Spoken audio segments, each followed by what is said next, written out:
Hi, I'm Molly and welcome to Reads with Tea, my YouTube channel where I drink tea and read books and talk about them. Thank you for joining me. Stick around and we'll have some fun. Cheers!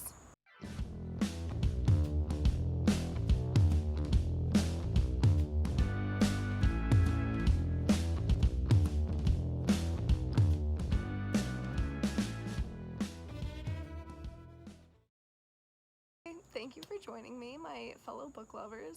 Today we're going to be discussing Lady Midnight by Cassandra Clare. I loved this book so much. 5 stars, 10 out of 10. Like, this was so good. I recommend it to people who specifically like fantasy. If you like a little bit of action, if you like a little bit of like a murder mystery, if you like a love story, this book is 100% for you. This literally has all of those things. And yes, it is a bit of a thick boy. It is 668 pages plus like a little short story at the end. But you will finish it. Like, I finished it in 48 hours, and I think I'm like a fast-ish reader, but I think most people could probably finish this in a week, because this is one of those books, like, this will get you out of your reader's slump. This will get you off your reader's block, which is a thing, by the way. Like, this is the type of book that you start at 11:30 p.m. and you're like, I'll just read a chapter or two, and then all of a sudden your eyes are red and bloodshot and it's 3 a.m. and you're more than halfway done and you're like, well, I have to finish it, and then you just don't get any sleep. But it's okay, because at least you finished the book. That's the type of story this is. So, okay, if I haven't sold you yet, let's keep going. I'm gonna try and give you like a little short, non-spoilery summary. So, first of all, this is a Shadowhunter novel. If you don't know what the Shadowhunters are, Cassandra Clare essentially created this world of Shadowhunters, and the first series she did was The Mortal Instruments. Now, if you haven't read The Mortal Instruments and you would like to, don't read this book until you read The Mortal Instruments and The Infernal Devices. Side note disclaimer, I have not read The Infernal Devices, but I recognize the names from that novel, and I know like Jem, Tessa, and Will are the main characters, and all of their names are mentioned in this book, so I think I might have given myself spoilers, which is no one's fault but my own, so my bad. But yeah, so I actually don't know how big the spoilers are for the Infernal Device series, but I did read The Mortal Instruments in high school, and I will tell you that this book contains huge, major, life-altering spoilers. So, if you don't want to have this series completely spoiled for yourself, don't read this until you read those. And if any Cassandra Clare stans are out there and would like to give me and other people hints of like what they think is the best order to read all these books in, go for it. But yeah, so that's my disclaimer. So if you don't know what the Shadowhunters are, essentially they are half angels, like half humans, and their goal / job is to protect mundanes like humans and other creatures from demons. So in this book you have your two main characters, Emma Carstairs and Julian Blackthorne, and they've been like best friends since childhood, super cute. And essentially what happens is Emma's parents have been dead for 5 years, and she was told that they were killed by this specific person who I can't name because spoilers. But she does not believe that that person killed her parents.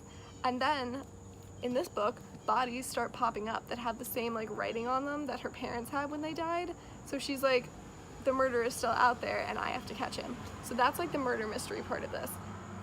Then you also have a phenomenal love story between Emma and, I don't know if it's a spoiler so I won't say who, but a phenomenal story between Emma and another character, and it's incredible, so well done, so well written again, and it just like, it makes you fall in love with love, and just how fun is it to be in love with love? So yeah, that's kind of the plot, is basically Emma and Julian's family trying to solve Emma's parents' murder. And, you know, obviously there's a lot to it because this is a lot of pages, but that's like the best I can kind of give you without giving away too much. If you do look up a brief little summary of the book, like the inside cover has probably like a better summary for you, and you can probably just look up a summary online too that will give you the plot without giving too much away. But hopefully that sold you Please read it. So good. So well done. Like, you're gonna love it. Especially if you like young adult, if you like fantasy, if you like romance, if you like murder mysteries. All of that is in here. So, please read. Okay, so that's it for the non-spoiler section of this TED Talk, I guess. Thank you for joining me. So if you have read the book, stick around, because we're going to talk about it. If you haven't read the book, please stop. Do not keep watching. Please leave. Click X's and go buy this book. Go rent it from your library. I rented it from my library, which is why it has this, and why it has like a little due date guy. But yeah, rent from your library, buy it at your local bookstore, just go get it, read it, please.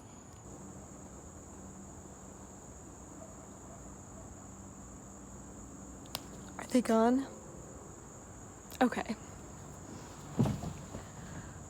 Hello, my lovely Lady Midnight reading friends. What is up? Welcome to the spoilers section of my TED Talk. Thank you for joining me. What can I say about this book besides chef kiss? So good. As I said before, 5 stars, 10 out of 10, amazing. Like, I loved every single minute of it. First of all, the characters, specifically Julian Blackthorne, like, everything about him.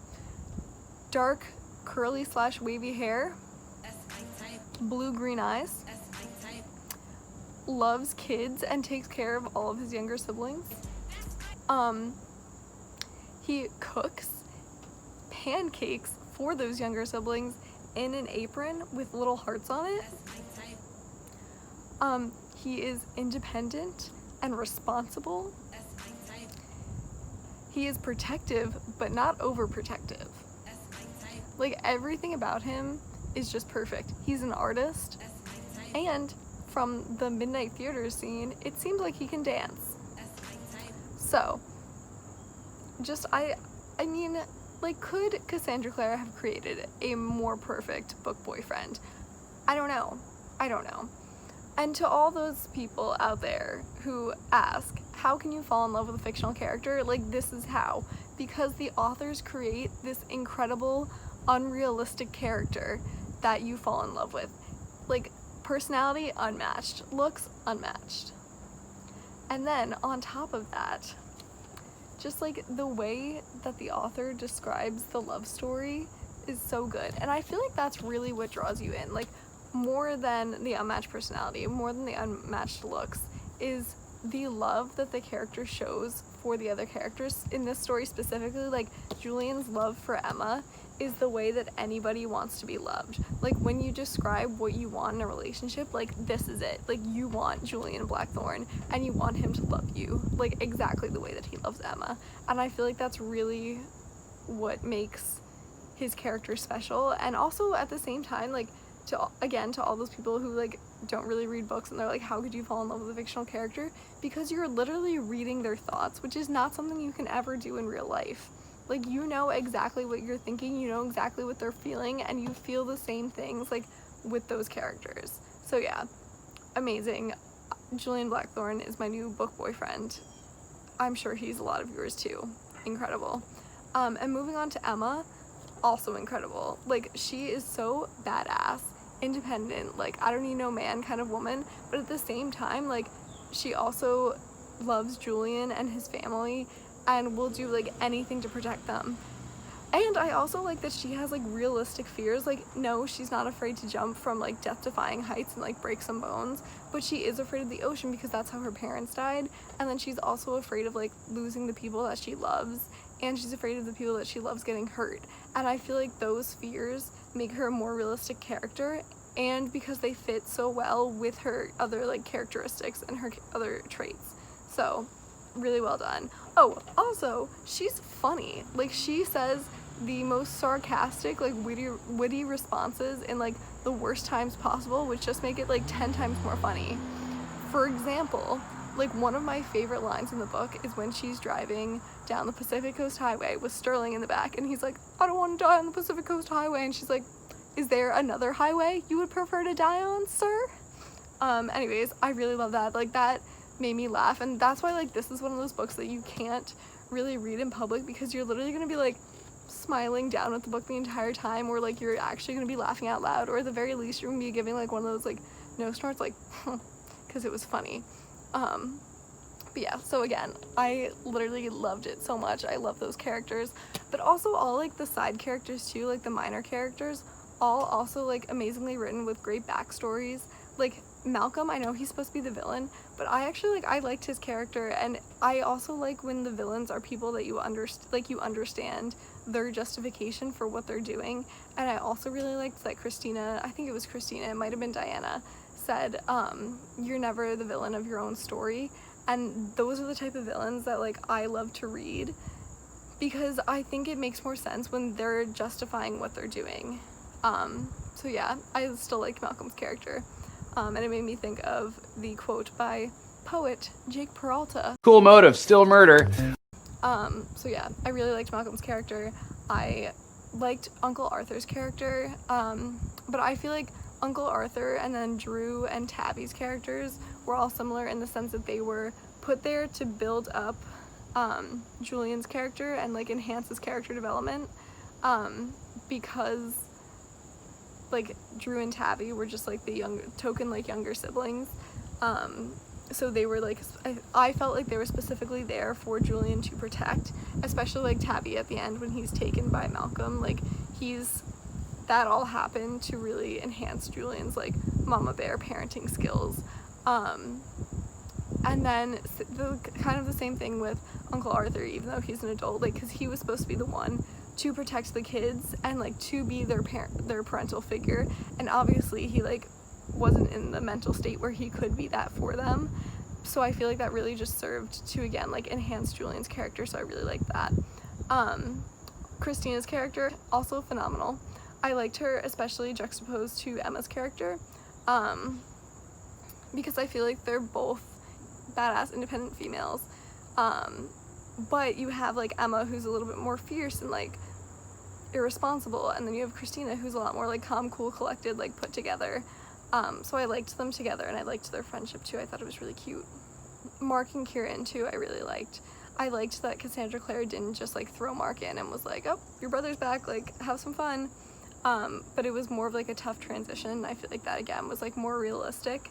And I like when fantasy stories do have very, like, human characters, if that makes sense, like, realism in their fantasy worlds. So yeah, I really liked Mark's character too. I liked that he had a struggle and that it wasn't just, like, an easy choice of, like, do I go back to my family or do I go back to, like, the Wild Hunt where I felt, like, free and where I have this person who, like, loves me that I love. So I like that too. And I liked Kieran. I feel that he's, like, similar to Malcolm. I mean, obviously he's not as bad as Malcolm because he didn't, like, murder anyone, but I feel like you feel bad for him and you know how much he loves Mark, so you can't help but, like, kind of want the best for him, I guess. Like, you want something good to happen in his life. Also because he tried to redeem himself. Like, he came back, he helped the family, like, save Tabby, and without him, I don't think they would have been able to, so I liked Kieran too. Let's see. Oh, Diana, I want to learn more about her character, and I feel like it was set up in a way that the next books in the series will probably address more of her character backstory, because I don't think that they would just leave her backstory as that much of a mystery after, like, acknowledging in the story that it is a mystery, if that makes sense. So yeah, I really want to learn more about Diana, but I also feel like in this book, she also served as another character to enhance Julian's character, for the same reason that, like, Uncle Arthur wasn't actually a good parental figure or leader of the institution. Like, Diana also is the adult who should be responsible for all these things, but, like, for some reason she can't be. So then obviously, like, the weight of that all falls to Julian. So yeah, so I'm interested to learn more about her character. Oh, and then Kit too. Oh my god, I completely forgot. Okay, so then I also like Livy and Ty. Livy, I would like to see a little bit more of her character, because I feel like in the story right now, she almost serves a similar role to Julian, but, like, instead of being the protector of all the siblings, she's specifically the protector of Ty. And everything, I feel like everything she does is there to serve Ty. Like, she learned the computer because Ty liked computers, and like she wants to become Parabatai. I don't know if I'm saying that right also. I say Parabatai. There's a good chance I'm saying that wrong, so other people, please let me know how you actually say it. But yeah, she wanted to become Parabatai with Ty. And then I feel like everything else that she does is kind of to protect her brother. So I want to see like a little bit more of her character in the next books. I don't know if you're going to, but I hope you do. Oh, and then Ty's character too, I really liked, because I think that he's supposed to be autistic just because of the symptoms, like the things that he does are symptoms of someone with autism. So the inability to make eye contact with people, the inability to understand metaphors, like the hand movements when he's like anxious. And there's one more thing. Oh, and the fact that he like can't be around loud noises without needing headphones, I think are all symptoms of autism. So I liked that Cassandra Clare included those like aspects of his character. And I also really liked that she didn't make his character like the type of character who really needed a lot of protection. Like, she didn't make his character that much different from the other like Blackthorn siblings. Like, he is still obviously extremely intelligent, like extremely competent, like obviously extremely badass. I mean, he held a knife to Kit Rook's throat and was like, give us the information, but like probably not in that like low or weird of a voice because he's like 15, so yeah. Oh, and then also I want to see more of Kit Rook, which I think obviously you're going to, because I don't think you would just like introduce him as being like the lost Herondale and not include him in the later stories. And I'm also interested to see what happens with him and Ty, because in that scene where Ty held like the knife up to his throat, he was like, wow, this boy is beautiful, which is like not the first thing you think of when someone's holding a knife to your throat. I mean, not that I would know, because no one's ever held a knife to my throat, but I'm assuming that's not something that you would think of. So yeah, I'm interested to see how his character develops, and I also feel so bad for him because his like, no, Johnny Rooklick was not a good person, but he was still like Kit's father, so I feel bad that he died and that Kit's kind of like just alone in the world now. So I hope that he like bonds with the Blackthorns and like Emma and everyone. But yeah. So that's like pretty much what I thought of the characters. I think that was all of them. Oh, I did want to say I want to see more of Gwyn too. I don't know if you pronounce his name Gwyn or Gwen, but I've been saying Gwyn because I feel like he doesn't seem like a Gwen. I don't know if that makes sense to anyone else, but I've been pronouncing it Gwyn. And I want to see more of him too because I think that his character seems interesting and I would like to know more about his backstory.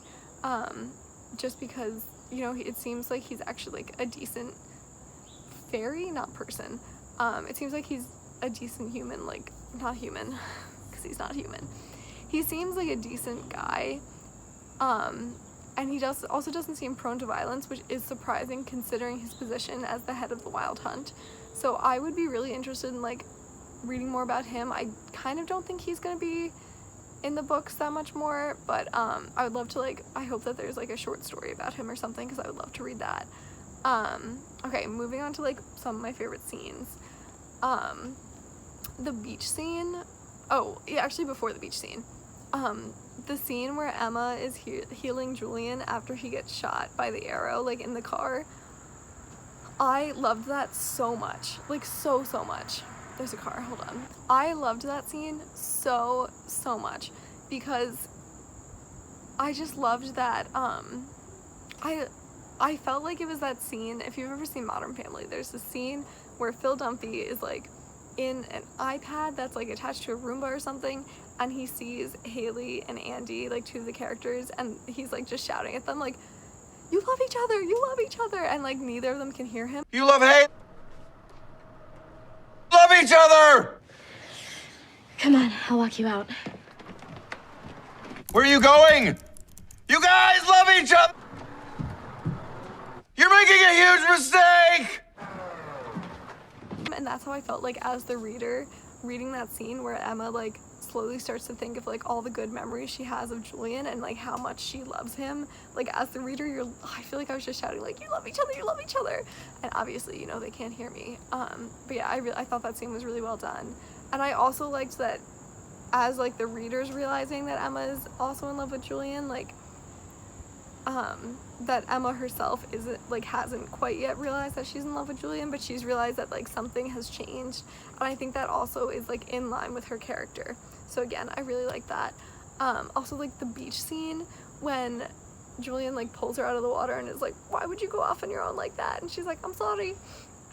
And then like I love that in that moment like he has to kiss Emma, that he's so impulsive, because the entire like rest of the book his character is so like in control and so on top of things, but I love that in that moment he literally like can't control himself and he has to kiss her, and I melted. That was so good.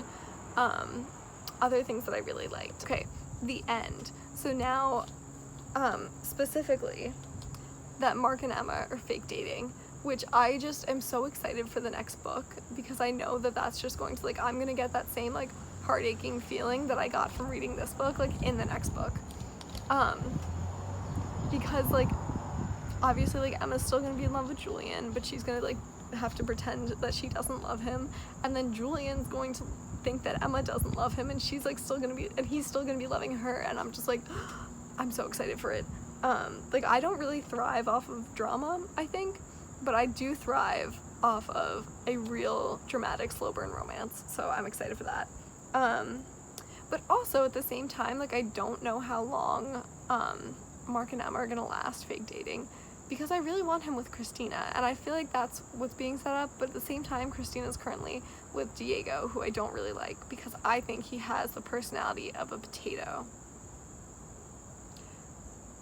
Actually no, because that's not fair. Potatoes, you know, you can boil them, mash them, stick them in a stew, and they'll have some flavor, they'll taste good, like you can make so many things out of them. No, Diego has the personality of a celery stalk. Like that man is bland, he's flavorless, he brings nothing to the table, and I think Christina could do so much better. And I know that they have like this history or whatever, but I think that Mark is better for Christina. And I realize that the other books have been written, but this is my petition to have Mark and Christina get together. Although I also, again, I did like Kieran, and I think that he really did love Mark. And I liked that the love that he and Mark had was a lot different than the love that Emma and Julian had. Specifically, I think that Kieran's love for Mark was a lot more like jealous and possessive. And obviously like that led to their eventual downfall, but I also liked, I feel like that made sense for their characters also because of the way that their characters were put together. Like the traumas that they went through really helped bond their characters. So I did like them together. But I also really liked the closure that they got at the end, because I felt like it was a good like finite like ending point for their love story, if that makes sense. Because you have the scene where they're going like to save Tabby, and Mark says like, I wanted to ride with you one last time, and I thought that that was pretty like final. And then also the scene like where Kieran's officially like leaving to go back to like Ferry, and Mark gives him like the elf bolt and hands it to him and is like, I'm done, I'm sorry, but like I'm staying with my family. But at the same time, then Mark was also like, if you ever need me, I'll be there for you. So I feel like that might be a way that they're gonna like slip Kieran back in. But I don't know, because again, I really like Mark and Christina, and I think that they'd be really good for each other, because Christina is like the calm, cool, collected, and then Mark's more of like obviously like the wild child. So I think that they would be good for each other. But yeah, because I don't really like love triangles that much, but maybe if they brought Kieran back it would work, because Christina would be with Diego, and then Mark and Kieran could be together, and I think that that would all be cute and like a nice little like tied in a bow story. But yeah, so I'm interested to see what happens with that, if they end up bringing Kieran back or if like he's like gone for good. But yeah, so Mark and Emma, I'm very excited to see like what's gonna happen with that, and again, I'm just really excited to like feel that like heart swelling like heartache for these two characters who like can't be together. So I want to see what happens. Oh my god, but then the epilogue, I'm so confused. I am confusion. So I am confusion. Cassandra Clare. Explain, what do you mean? Cause like it says that Annabelle opens her eye, which doesn't make any sense to me because none of the Blackthorns died. So how can she possibly be like alive, and like how did Malcolm raise her from the dead? I don't get it. So again, I mean, obviously that's just going to play into the next book. But yeah, so I'm really excited for that too. And again, I really love this book. I hope anyone out there who read this book feels the same way. But yeah, so I think that's everything that I wanted to say. Oh, besides that, I really liked that Cassandra Clare has like these full circle moments, especially with the quotes. And like as I was saying before, like the way that Julian loves Emma is the way that like anybody wanted to be loved. And I'm saying the word love a lot, but I loved the quote that he said at the beginning where he's talking about like what love means to him, and he says, love means you see someone, that's all. When you love someone, they become a part of who you are. They're in everything you do. They're in the air you breathe and the water you drink and the blood in your veins. Their touch stays on your skin and their voice stays in your ears and their thoughts in your mind. You know their dreams because their nightmares pierce your heart, and their good dreams are your dreams too. And you don't think they're perfect, but you know their flaws, their deep down truths of them, and the shadows of all their secrets. And they don't frighten you away. In fact, you love them more for it because you don't want perfect, you want them. And also because like he has so many secrets that he just wants someone that he can tell his secrets to, and they'll like still love him for it. And I'm like, But also because later on, like I think it was during the beach scene when it's like describing his like the thoughts that he has and like the love he has towards Emma, he says, or the book says, he knew in the way that she was a part of him, the way her breathing was his breathing, and her dreams were his dreams, and her blood was his blood. And when her heart stopped, he knew that he would too. And he would be glad because he wouldn't want to live 1 second in a world that didn't have her in it. So cute. And also again, such a full circle moment because like literally like her breath and her blood and his blood, like all of that just comes together. So again, so well done. Thank you, Cassandra Clare, for this masterpiece of a novel. I don't know if it's actually a novel. One of my teachers would get mad because we'd all call books novels. So thank you, Cassandra Clare, for this masterpiece of a book. I really appreciate it. So yeah, if you also really liked this book, let me know. If you agree or disagree with anything I said, if you want to talk more about it, if you think that there's things that I left out, let me know. I'm here to chat. But yeah, I think that's everything that I have to say. So on that note, oh, my tea's all the way over there. Hold on. On that note,